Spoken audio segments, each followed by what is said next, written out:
Hey, good morning, Jacques. How are you? I'm doing outstanding. I'm talking to Garth Brooks. Entering his second year as the LSU head football coach. It was the only way I could get a foot in the door. Joined by the icon, Kim Mulkey. Hey, Coach, great to see you. Jacques Talk is sponsored by Cork's Cajun Fried Fish and Shrimp and Couillon's Cajun Barbecue.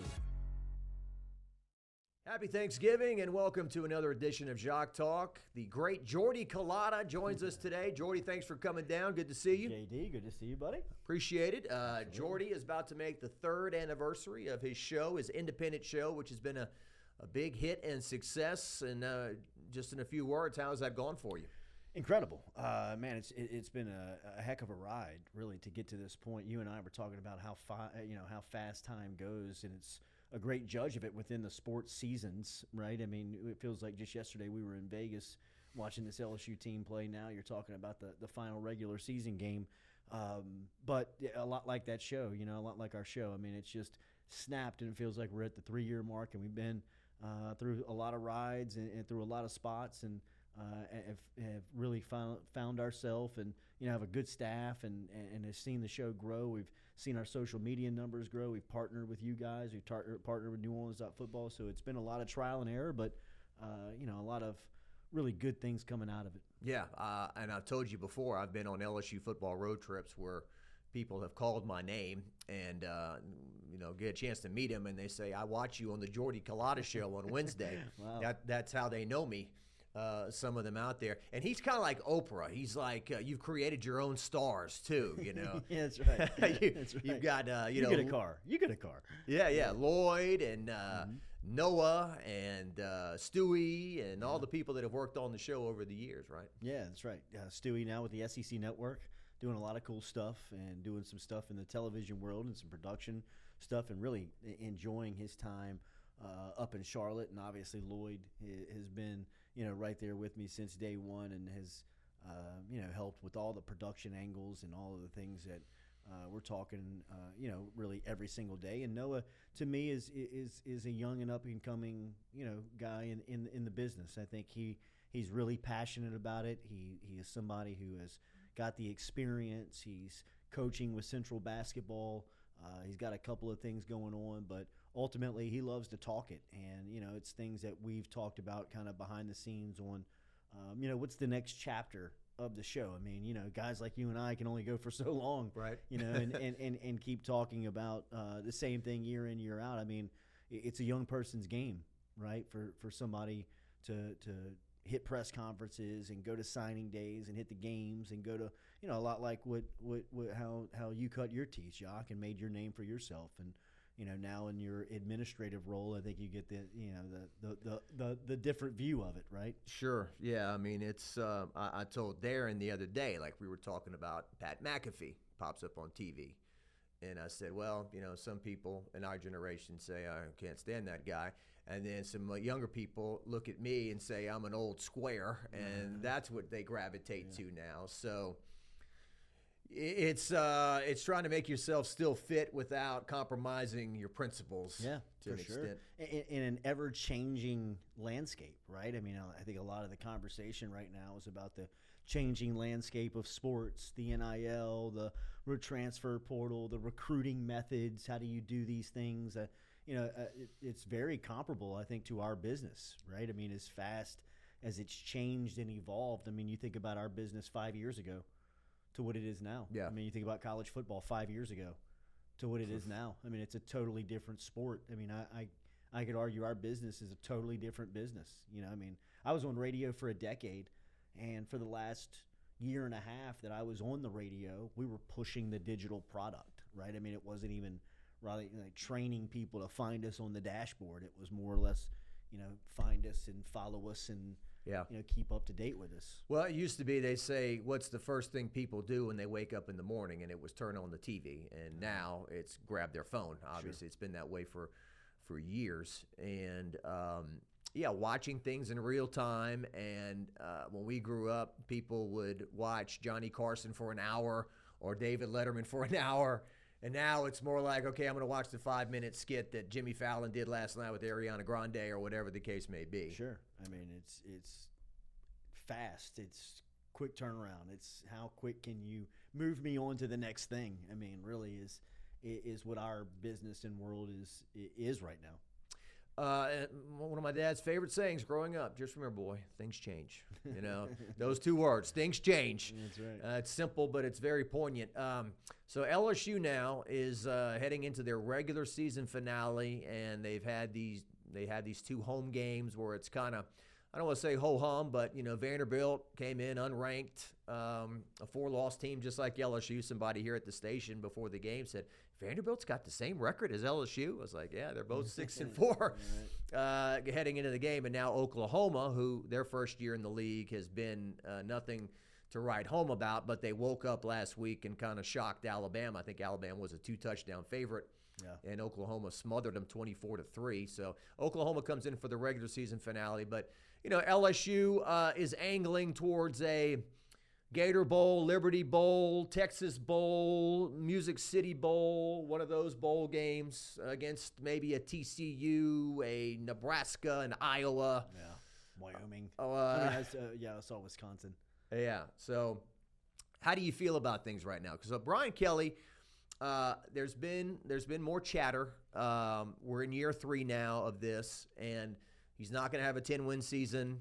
They're not going to make a playoff, and they're paying him $10 million a year. And so there's some people getting restless about where it's heading. Well, I think Brian Kelly, you know, when he hears, and I heard his press conference earlier this week and the post game on Saturday, him talking about kind of what the noise was around the program leading into that game. You know, I think he needs to be reminded that, you know, he was really out front saying, wait until year 3. Wait until year 3. Yeah. Like, it's unfair to judge the program until year 3.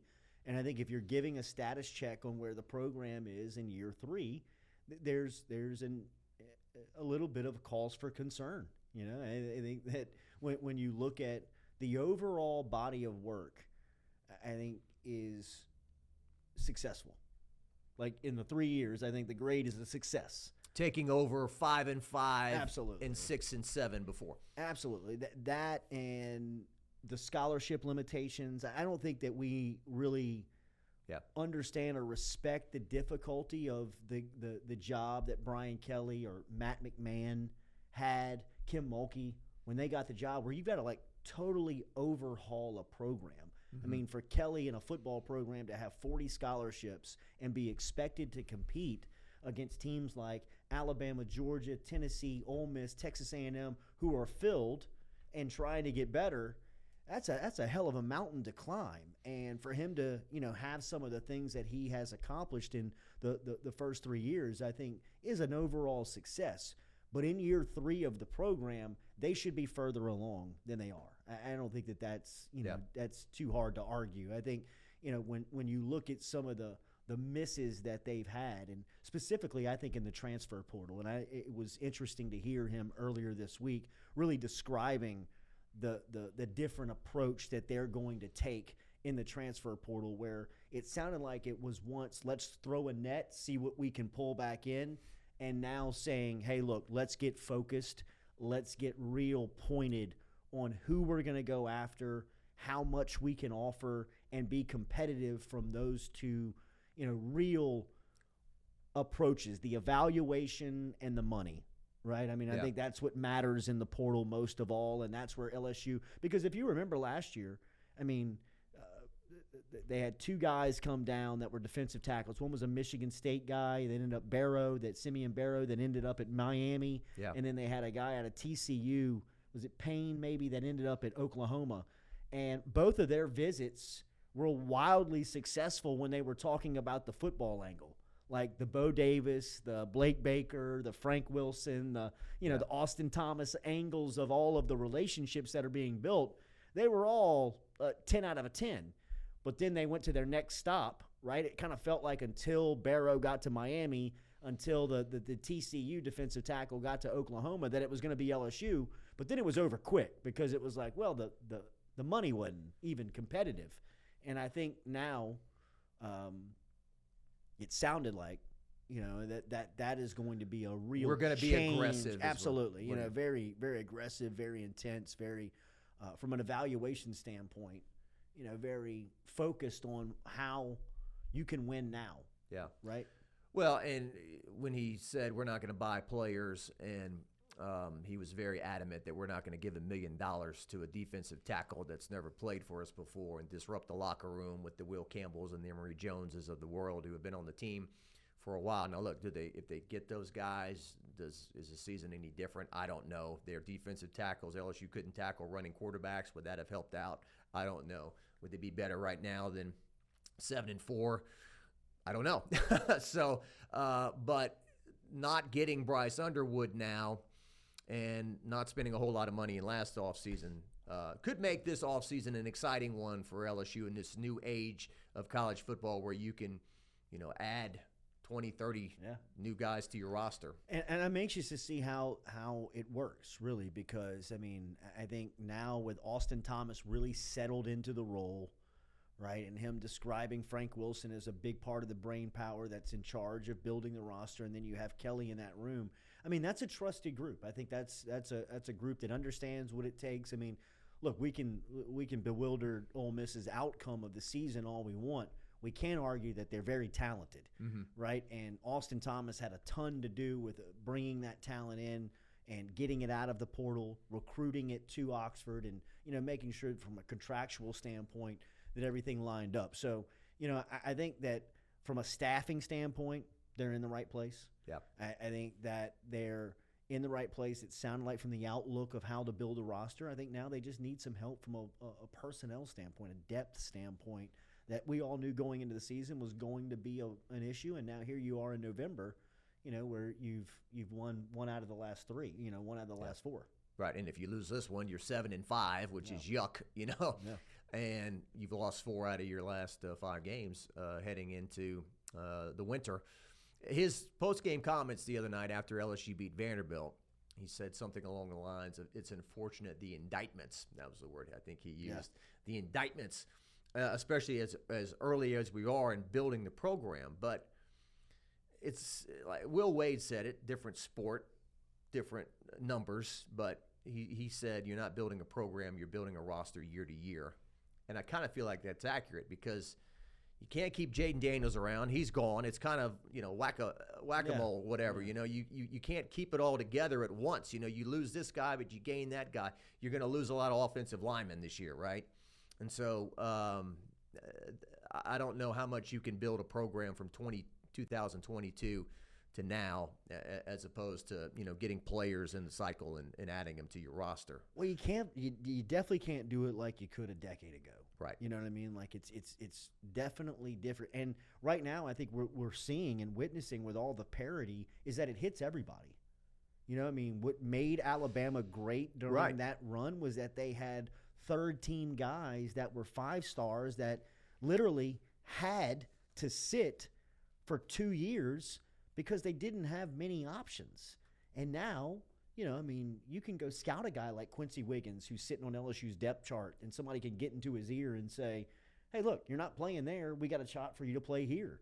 And I'm just using Wiggins as an example of somebody who felt like a piece of depth for LSU that they could build on into the future, right? How big would Walker Howard be on this roster right now for all the quarterback competition and stuff that we talk about?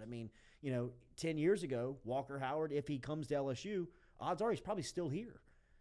Just because Jack Besh is a finalist for the Blitnikoff Award, by the way, at TCU. And yes, he was behind Malik Neighbors and Brian Thomas and all that. But you can't tell me that Jack Besh couldn't have helped this team this year. You even saw signs of it his freshman year. There were signs of, like, down the line, this kid is going to be very special if he's able to develop and continue on the track that he's on. And, I think you and I both pull for Besh. He's from your hometown, and, we obviously gained a relationship in his recruiting process. But seeing him thrive, I don't think surprises a lot of people. You could see the talent, just kind of naturally that was there with him.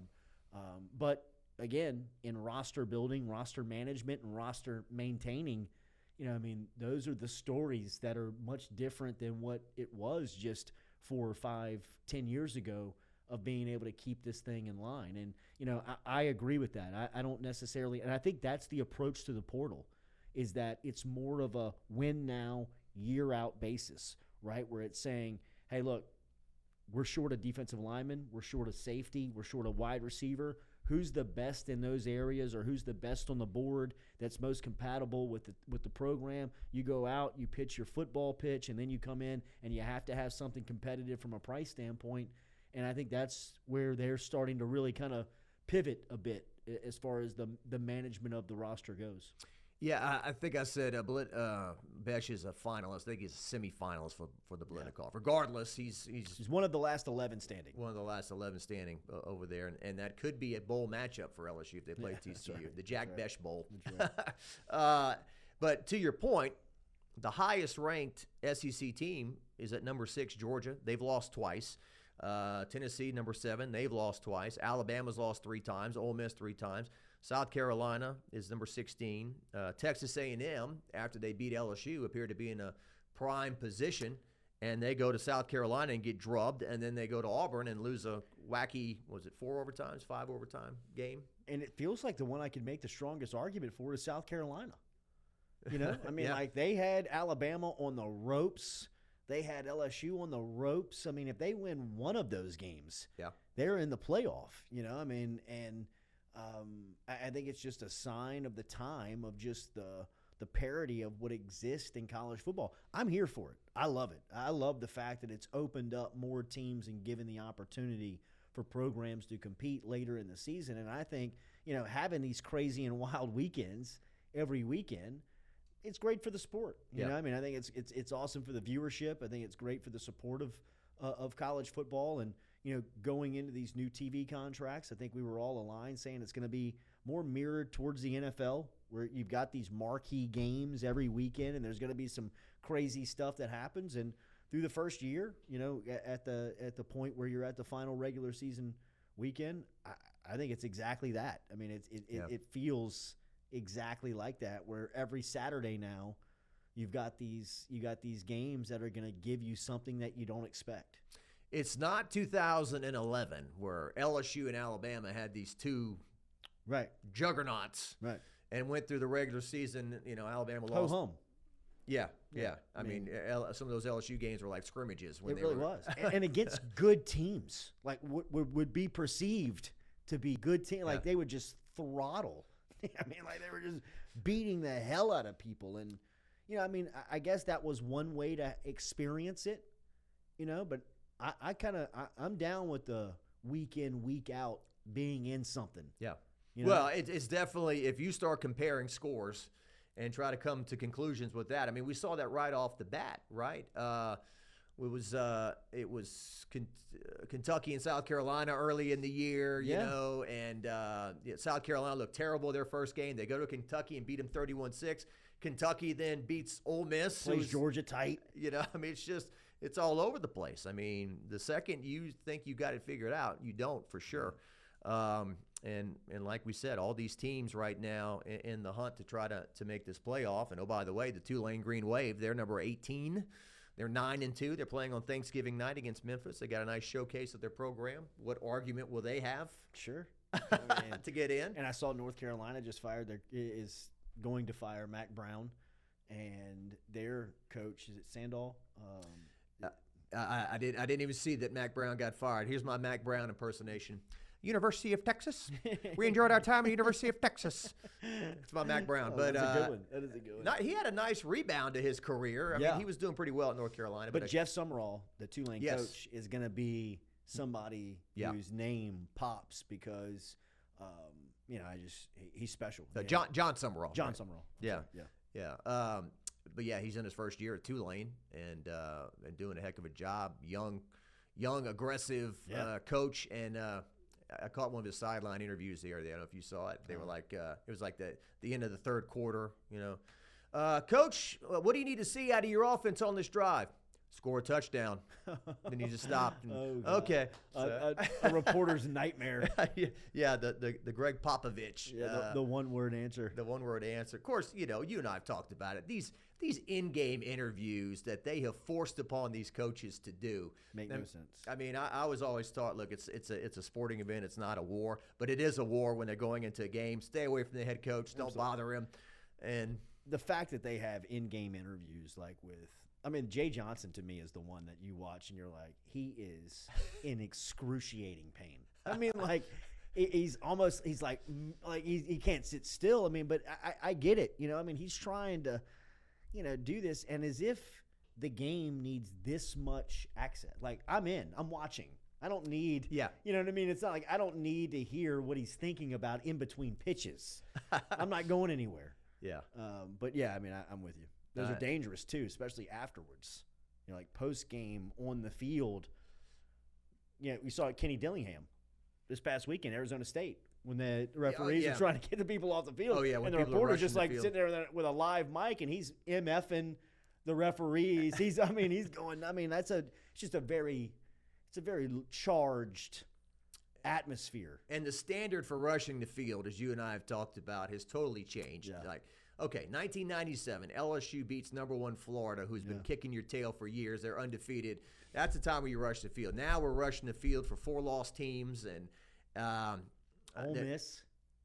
Yeah. Ole Miss and LSU. Like, I mean, I know I got crushed on this take, but I mean, like, when you say it out loud, it makes even more sense. I mean, you've owned Ole Miss. You've got 3 national championships in the last 24 years, 25 years. They were just celebrating 10 wins for the first time, like 3 years ago. Yeah, 3 and 21, right? 2003 is 21 years ago. Yeah, I mean, it's funny when you go over there and they show, like, you know, the greatness, and they play those highlight videos with that dramatic and it's all black and white. Cotton Bowl. It's all 1950, you know, 60 that. You know, my parents' generation when Ole Miss was the game. They do have an SEC West banner hanging for the year that LSU beat them in 03. That is nuts. You know? I mean, now, in the defense, LSU's got some SEC West banners inside their indoor that when they tied 97, 96, I think, but it's not in the stadium in front of 100,000 people, whatever. I don't mind celebrating them there in the indoor. Like, that's recruits. You know, like it's just one more that they're counting. You know, I mean, it's not like we're parading it in the stadium. Yeah, where, you know, CBS cameras could catch it. Or they had a reunion last year when LSU played them. They brought that team back to honor their SEC West champs against the program that beat them head to head and went to the Sugar Bowl. That's wild. I didn't have that down on my list of things to talk about today. Ole Miss celebrating the 2003 SEC West. So a little more on Brian Kelly. So some golfing comments have come up a little bit more. You know, some talk of he's not a grinder, which you don't have to be. I think one of his quotes is let's not confuse activity for achievement. That's right. That's it. Okay, we run around, but we don't do anything, or we're in an office all day, we don't get anything done. So certainly, I've seen it done that way as well. And he, safe to say, he gives a lot to his assistants. Yeah. In terms of responsibility, recruiting, all that stuff. But a lot of people are asking me, why did they give him a 10-year contract? And I just think it's a case of when you're in that 48-hour window and you need a coach, and we got to get a guy to the podium, and the time is ticking away, it's like, okay, buy now, pay later. And I think we have to understand what Scott Woodward was selling. He wasn't selling just the LSU football job. He was selling to whoever was going to get this job had to come in and play the bad guy for the first 3 months on the job. Yeah. That was, look, LSU's in the middle of a legal disaster, mess. Yes. Not just the athletic program, the university is in some trouble. There needs to be turnover in personnel that people can't necessarily make those moves for legal ramifications, and you have to wear the hat on. Teeth. You got to wear the hat on this thing, you know. And I think for that, I think he said, well, I mean, I could just stay here and just handle my business. Okay, well then here's a 10-year contract. We'll guarantee every dime of it. Here's $100 million, and you know, for the first 2 years of it, I need you to, you know, I need you to cut a lot of people. And I think that was a part of the understanding. You know, you might have to go on a witness stand. You might have to answer some questions under oath. You know, that the Hush Blackwell thing on some time that you weren't even here. You know, like I think that you're going to have to wear that for us. I mean, who fired Sharon Mangum? I still don't know. You know what I mean? Sharon Lewis. Sharon Lewis. Yeah. You know what I mean? Who fired her? That was a big point of contention. Like, was it Woodward? Was it Kelly? Was it, you know what I mean? And I think Kelly was brought in to make those types of moves where, hey, look, we can't really touch it. We need you to come in. You're a new guy. You want to bring your own people. This is how it needs to happen. That's just my theory on it. That's why I believe. I do understand where, a 10-year guaranteed contract, in my opinion, is a dangerous game to play. Right. It's a dangerous game to play with, especially somebody who is 60 years old, 30 years in the game, accomplished, very well respected, and, is kind of set in his ways, and for me in the Brian Kelly aspect, I get it. I mean, like, I get if somebody was like, hey, look, I've been doing something for 30 years one way. I've done it at a very high level. I'm the most winningest coach at a prestigious university and the most winningest coach active in the sport. I've accomplished a lot. Okay, well, here, I need you to do it completely different at 60 years old and 30 years in. Right. I can't say that I would be jumping to say, you got me, I'm all in. I even thought yesterday at the press conference, the soundbite at the end of, when he was like, look, I'm excited about it. Yeah. It was kind of like, Are you? You know what I mean? Like, and I would get it if you weren't. I also would understand that, hey, you pay Austin Thomas well, you pay Frank Wilson well, and you just delegate and say, let me close recruits if that helps. Let me help build a relationship in recruits if that helps. I'm trusting you guys to build this roster. I've paid you well. I've got you in a position. I'm going to go out and work on these things to make sure the program is staying advanced. Well, and that's what I've kind of said, too. It's harder for me to judge who are the best college football coaches. Used to be a lot easier. Sure. Now with the NIL, and if it's mostly about buying players, then can I discredit a coach at school X because school Y's got a better NIL program and is doing a better job of getting players in that fashion? Oregon. Right? Like, I'm a Dan Lanning fan, I think. He seems like he checks all the boxes that you would look for in the coach. But if he's got Nike's bank account behind him, who could – is it almost fail-proof at Oregon? The fact that DeCorian Moore is going to go up to Oregon and play football in the winter and has grown up in the South, in Texas, and – been a huge diehard fan of LSU football, and LSU had Odell get him on the phone, and you got the amount of money where it's just like, here, like, get him. Yeah. That's a fail-proof way of navigating today's college football world. If I can just say, hey, look, at the end of it, just give me your price. Yeah. And how motivated are you? If you're a professional like Brian Kelly and you don't have a national championship on your resume, you basically have everything else. Mm-hmm. Do you have that burning fire, or do you say, well, this contract's guaranteed, and if it doesn't work out, that's not bad news? I think that human nature has to kick in at some point. I think it's going to be a great case study. I was talking to Brady James the other day, and Brady and I were talking about 10-year contracts. And you can find a list of athletes that have performed in 10-year contracts where they've even gotten another long-term deal, right? I believe Breeze got like 3 10-year deals. And to me, he was probably underpaid for all of them, for what he gave the franchise and the city. The initial contract, I think, was 10 years for I think it was right at 100. Yeah, it was right at. I think year. it was a 10-year, $100 million deal, and then he got a couple of extensions, right? Which was on the line of $100 million deals, and the point being, athletes, we've seen it. Even going back to like Drew Bledsoe had a $100 million contract. Michael Vick got a couple of $100 million contracts. These guys can perform with that type of pressure on them and that type of security. Really, I think coming from that competitive world, I think it's a dangerous game to give somebody well accomplished into their later professional career that's 60 years old a guaranteed $100 million contract where it just says, hey, look, here are the things that you just can't mess up. Like, you just can't do this, and you will get every dime of this contract for the next decade of your life. Man, maybe I'm not as competitive as I thought I was. You know what I mean? Because if you were to give me that, I can't say that, in year 3 that I would be totally distraught because we lost 3 of the last 4. You know what I mean? Like, I mean, sure, it would mess with me, but I'm going to be in the Caribbean here in about 3 weeks. You know, I mean. Yeah. And he, the coaches show, he goes to that, but it's not what it was before with Coach O and the shaking of hands and stuff in the commercial break and everything. It's a little, and he's not big on. They don't do a Tiger tour with him, right? They don't bring him around the state. So, yeah. I mean, he's not really into. And I always thought if they won a national championship or something, he didn't strike me as somebody who'd be big on the parade route and high fiving fans and everything. That's just not the way he's built. Look, man, another point that we've all kind of gotten crushed on is fit.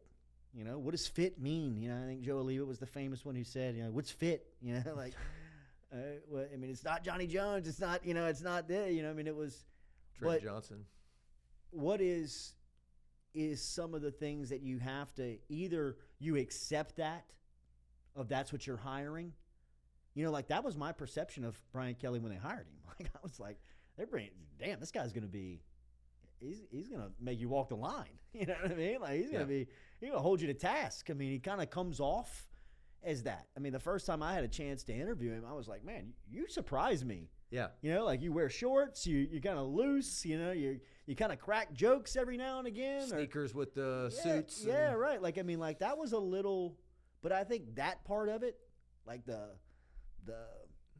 kind of I'm not doing the PR. That doesn't surprise. I don't think that had to shock anybody that hired him. Right. You know what I mean? I don't think that's been any secret with him. That's just kind of who he is. He's a Boston guy. He's from he doesn't relate to the South in that type of way. I mean, it's a different character. Yeah. Well, he's done a solid job, and he's obviously very intelligent, and he's obviously got a proven record. There's not a whole lot of holes in the resume besides not having a national title at this level. He's had 2 losing seasons or something. He had one at Notre Dame that was 4-8 or whatever. Really good football coach. Then people say, well, at Notre Dame he's playing, Navy and Wake Forest and whatnot. Yeah. And so that was always the argument. Once he got to LSU and he had LSU's talent, that he would have a chance to win a national title, and in a 12-team playoff, they're not going to make it this year. So it'll be an interesting offseason. I think that Scott Woodward and Brian Kelly will have a sit-down, and they'll have a serious talk about, okay, what's the deal here? What are we doing? What's the plan? How do we get back in the race next year? Which, by the way, I mean, LSUsports.net's got the schedule up for next year that I was taking a look at. So you go to Clemson to start the year. You've got home games against Louisiana Tech, Southeastern, Western Kentucky. You would think you'd win those 3. Your home games in the SEC are Arkansas, Florida, South Carolina, Texas A&M. And your road schedule is a root canal at Alabama, at Ole Miss, at Oklahoma, at Vanderbilt. Where, of course, I don't know how good those teams will be right now as we approach December, but that looks tough.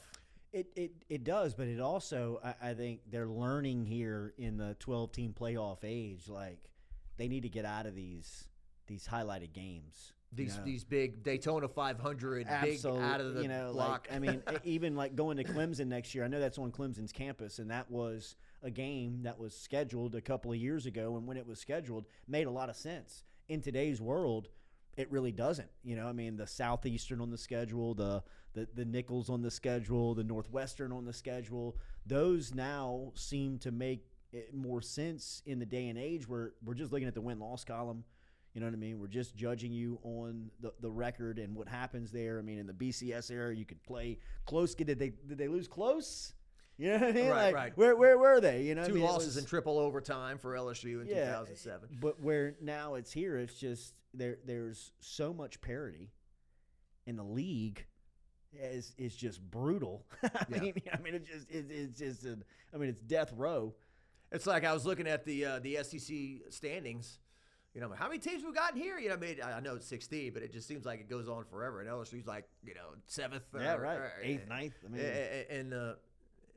in the rankings there. So, we'll see what happens with the SEC championship game and this college playoff and the teams from the South that have to go up north and play outdoors in, late December and maybe a blizzard or whatever the case may be. That'll all be interesting. A few more things, I guess, to Anything else we need to touch upon? Garrett Nussmeier, he should come back. I think so. I think for a part of the season that Nussmeier was playing like a legitimate first-round pick. I also look at the competition at quarterback this year, and I look at it compared to what it could be next year. When you're talking about that'll be like Nico in that class coming out. I look on draft boards and I see Quinn Ewers second. Jalen Milroe fourth on some draft boards. In front of Nussmeier.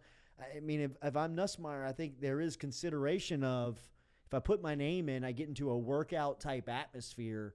He'll probably shine there. I don't think the film is as bad as we want to make it out to be the last, few weeks. He's done some bad things, some decision, but ultimately he's got a lot of pressure on him in this offense. The first 7 weeks of the season, he was playing like a bona fide top 10 pick. And I don't think it'll be as kind of mindless as some of us think that it is. I think that there's going to be a true decision here. But if it's about improving your draft stock and getting the highest number, like the Dylan Cruz thing, like you want to just get the highest draft stock you can, I think he comes back. I think he should. And his weapons are okay. Aaron Anderson has been the biggest game breaker at wide receiver. Kyron Lacey he's a good receiver. He's not a number one. No. C.J. Daniels has been a nice addition, but he's not going to get 1,000 yards like he did at Liberty. Mason Taylor, really good in the tight end game, but I think they need another explosive weapon there. And as far as the running game goes, Caleb Jackson can't get on the field, and Josh Williams has maximized every ounce of talent he has. He'll be gone, and you got Caden Durham, and then I guess Harlan Berry if he signs as expected. Yeah, and I love JT Lindsey from down in Alexandria. I think they got the top two backs in the state. Frank Wilson, it's usually his calling card to get the top guys in the state of Louisiana, and if you get Harlan Berry and you get JT Lindsey and you add that to a room that already features Caden Durham coming back for a sophomore season, who I think, give him a chance to get healthy. Durham was you could argue there for about 3 or 4 weeks that Durham was your best offensive player outside of Nussmeier. Yeah. The South Alabama start, I know it's South Alabama, but the first 2 times he touched the ball, 157 yards on a carry and a swing pass. South Carolina, you try and play that game without him, and see what happens. He was really the only spark that you could find at certain points, and he's obviously hurt. He's obviously playing banged up. To be a sprinter and a guy who's a track type athlete, track type speed, to see him chase from behind in a couple of times where he's had open field in front of him just shows you that he's just not right. And I think the ability to get him right and you add depth to that room. I'm not necessarily worried about the running backs. I think they do need to find a game breaker at wide receiver. I think Shelton Sampson was kind of the miss there. You and I covering him in high school a couple of years ago, it just felt like by the time he gets to his second season in college football, he'll be on the kind of on the cusp of being a game breaker. Because he was a guy in high school where you just snap it, throw it up, and he's 6 points. That was kind of like Jamar Chase was in high school. That's how these guys that come in and you're like, he's going to be a freak. Yeah. I remember having a conversation with some of the media guys in August saying, how many catches for Shelton Sampson? Just one of those things. I said like 10, 15. Oh, no. Some of them. Oh, no, he's going way over that. I don't know if he's caught a pass. I don't think he has. I don't think he has. He's finishing his second year there. I don't think he has. And they've had reps to go around. Yeah. That's the most discouraging part. Yeah. So they're looking for. Nussmeier has thrown for 3,458 yards, 23 touchdowns. He's averaging 314 through the air a game. He's thrown 11 interceptions.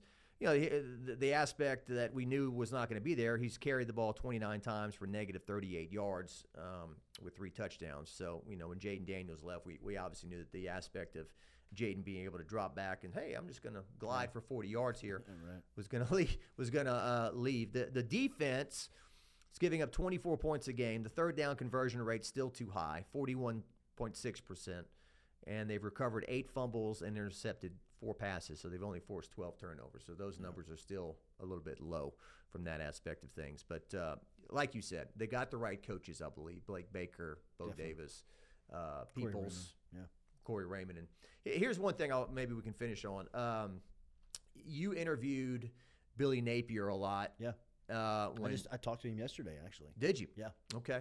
I've always liked Coach. I haven't met him a ton, but the times I've met him, he was always smile, friendly, Absolutely nice guy. And he has weathered the storm, it appears. He's got a quarterback and 2 beautiful Saturdays in Gainesville, both with the weather and the result on the field by beating LSU and Ole Miss back-to-back.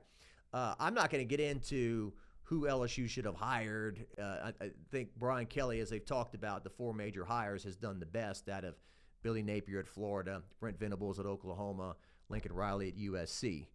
But I do think that Billy Napier, had he been at LSU, would have had more success so far than he would have at Florida, because I think he would have kept Corey Raymond, Blake Baker, and I would have to think his connections in Louisiana that he had built up in Lafayette would have helped him. But then he would have gotten Jaden Daniels maybe and all that. Yeah, so I'm just no way to spec. But I think one thing would have been for certain is that a lot of the cleanup from the first 2 years of Brian Kelly being on the job was bringing the right coaching staff in. I think Napier, his time at UL, his time at Alabama, his time in the league really gave him an understanding of what will fit at LSU. And like Brian Kelly bringing down, just an example, Brian Polian to being the recruiting coordinator, it took a year on the job to be like, oh, wow, this is not going to work. And then a second year on the job to realize that some position coaches it's just not going to work. It's not going to cut it in the league. And, a lot of that kind of having to backtrack and finally go get Frank Wilson, Corey Raymond, Blake Baker, Bo Davis, like the guys that you're like, yeah. And now do you have a decision to make with offensive coordinator too, which, we all love Joe Sloan and the job he's done coaching quarterbacks and whatnot, but I don't know how to evaluate it, if he's done a good job, bad job, whatever. But I know there's a lot of fans chirping about some of the play calls and what they're doing there. Well, I think the argument would be that, and I love Joe Sloan too. I think that Joe is a great dude, and he's got a bright future in coaching. I just think the LSU offensive coordinator job is not a job that you cut your teeth on. It's just you usually can find somebody that's proven there. You can find somebody with some experience there, and I know he's called plays and his leverage in what he had to get that job made a ton of sense. Bryce Underwood being committed for a while, looking like somebody who was going to be the future. I had no problem with watching and going through the growing pains of Joe Sloan being an offensive coordinator at LSU as long as Bryce Underwood was going to be and end up on campus. Now that he's lost that leverage piece, I do think that there probably is a pretty intense discussion on what's next. Yeah, and it's just sad for me. I'll always love college football. I just feel like I don't love it as much as I used to. Yeah. And it used to be about, in our generation, Tommy Hudson, Wendell Davis, Harvey Williams, all these guys. It was about Tiger Stadium. It was about Saturday night in Death Valley. It was about the student section, the Golden Band from Tigerland, the teams you played and everything, and that just seems to be diminished now, where sometimes you feel like, hey, this is a stick-up, and how much do you got? Right. And it's not these all kind of rip away at the fabric of team, and the things that we grew up on and whatnot. And you can't blame the kids for if we were in the same spot and somebody offered us that money, we would certainly take it. Sure. But it becomes Bryce Underwood will either be Jamarcus Russell, or he'll be a Jaden Daniels.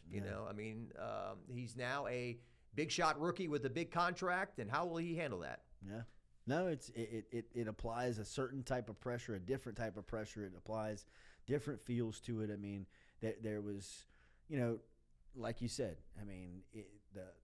the interest, the intrigue, the passion, just the feeling around college football is just, it's changed. It's still a beautiful game. There's still, like we talked about coming in, there's still games on, regular season week 8 that keep you locked in from 11 a.m. in the morning until 12 midnight of just, The 2 playoff games last year, don't ask me who played in them. Well, it was Alabama, Washington, Michigan. Texas. And, both of those were like these amazing games that were like, okay, this is why college football is the best, and we forget about NIL and all that. We're just watching a game. That's right. But and when you can get it to that, it still is. But there's just a lot of BS with it now. Yeah. Just a lot of stuff with it. Yeah. Well, we are heading into a season in which Kim Mulkey and the women are ranked in the top 10. There'll be a player, Jay Clark. Gymnastics is coming off a national championship. Jay Johnson in baseball, we know what they'll be. Matt McMahon in the men's basketball program have won some big games early in the year, but the golden goose, the cow, what pays all the bills and drives the train is football. Absolutely. It'll always be that way. And it'll never change. And as far and as long as LSU is standing and has the doors open, LSU football will be the lottery ticket and the Powerball player that, really funds a lot of what goes on. And, there should be an expectation around that program to be competitive every single year because of just that, of the resources, the budget, the recruiting ground. And I think they're making up the ground in what they lack. I don't think they'll be able to overcome some things that, just can't compete. If you get into a war with Texas, if you get into a war with Michigan, Oregon, did you see who flipped this thing for Michigan? It wasn't Dave Portnoy at Barstool. It wasn't some of these, the Domino's pizza guy, Jeffrey, is it Stephen Ross who owns the Miami Dolphins? It was Larry Ellison who owns Oracle. He's the fourth wealthiest guy in the world. His girlfriend went to Michigan and she wants a quarterback. And she said, that's how it's going to get done. You can't compete with that. You could get 5 or 10 Todd Graves and they're not going to be able to compete with that. It's just, there's some things where you can recruit all night. You can spend as much money as you want on the staff. You can go out and get the facilities and do all the things. But, some guys, it's just going to come down to, you just don't have enough money. And I think that does change the way, I don't think LSU will ever be in for a number one recruit in the country outside of the state of Louisiana ever again. I just don't think it. It's 2 years in a row. Mm-hmm. Bryce Underwood's the example we're always going to remember. But it happened with Colin Simmons, the best defensive player in last year's recruiting cycle. From what I was told, him and his family were crying when they left Baton Rouge because LSU had done everything that they had asked of what they wanted in recruiting. They did the football. They did the special needs housing for the brother. They got the housing and the school set up for the brother. They had transportation. They had everything. They had everything that was on a piece of paper when the Simmons said, we need this to be considered, to have you considered. They went above and beyond. But Texas just came in at the end and said, let me sprinkle you a couple of Teslas and another, stock, a piece of stock that, you're just saying look, if you're LSU, you're tapped out. It's like we've this is everything we got. This is the fiercest punch we can throw. And some schools can just come in and say, well, that's cute, but here's an extra $100,000 and here's 2 vehicles for you that that you're not even asking for. Yeah, and it's not Todd Graves' responsibility or Gordon McKernan or Brandon Landry at Walk-Ons. It's not their responsibility to build the roster. It's not. To make LSU a winner in football. No, it's not. I've seen these chat rooms and stuff, people going after them like they're obligated to do that. And they just built the facility on Burbank. the football only facility. You think that is going to serve LSU football tremendously. Yeah. The football elite facility right there on the corner, right across from Drew Brees'. Which Greg Stringfellow is heavily involved in. Greg Stringfellow is there every day. He's got the oversight of operations there. But, if you get into the money behind that, it's all the players that you're like, hey, where's all the money? The money's building facilities for the program that are trying to feed people into it. Is it just coincidence, too, by the way, that Greg Stringfellow is not there this year and LSU has worn a different jersey like 4 They wore the all-whites twice. 5. They've worn 5 alternates this year. And I love Louis Bourgeois, and I think Louis Bourgeois. Of course. I'm not. I think the boy is great for the gig, and G String had been there for 40 years. But yes, I think that was something needs to be said, right? At what point do you take away the? It was like once a year, every 2 years they would do that, Yeah. But it was a lot this time. which the LSU look is iconic. yeah, but they always said, recruits the universe. It all revolves around them. The music that gets pumped into the stadium. Some people say I want to hear the Golden Band from Tigerland. I don't want to hear NBA YoungBoy Right. or whatever. All the recruits like it, and so I guess they like to wear different jerseys too. But it used to be just one little change, like one little fingernail on the helmet decal. They had to announce it. Now it's like next week we're going all purple. They changed the font of the numbers, and it was like they were changing laws. Yeah, and people were like outside picketing. I take that number seriously. And Chuck's sitting back there. He's ready to go to lunch. I'm sure my stomach's growling too. I've held this guy too long. But and just I know this is how it goes and everything. But and this is me, old man yelling at the cloud. But just the amount of energy spent into the recruit announces, this is my 5 finalists, and now here's my announcement date. Okay, another announcement. Oh, and now here's my announcement. Yeah, I'm putting on the hat now. And then for all of that to mean nothing when somebody flips, it just always feels like I've been had. No doubt. You got me to spend all this time on this coverage for something that is at the end of the day pointless. Yeah. Really? Yeah. So, Really. But that's how it goes. Hey, look, Shea Dixon, Mike Scarborough, all the guys, they are in the right business. They are in the right business because there are customers Yes. that want to know what is Passion. going on. Passion. Yeah. I feel bad for them. Like this guy's 72% chance going here. Yeah. Like, we're inside the guy's brain now. Yeah, right. We're knowing how it all turns. But hey, happy Thanksgiving! Congratulations on all the success of your show. Thank you. And certainly, if you don't know, I usually go on every Wednesday with Jordy around 8 in the morning Central Time to chat about LSU and whatever's going on in the world of sports. I'm Jacques Doucet. He's Jordy Culotta. Have a great Thanksgiving, and we'll see you next week. Happy Thanksgiving.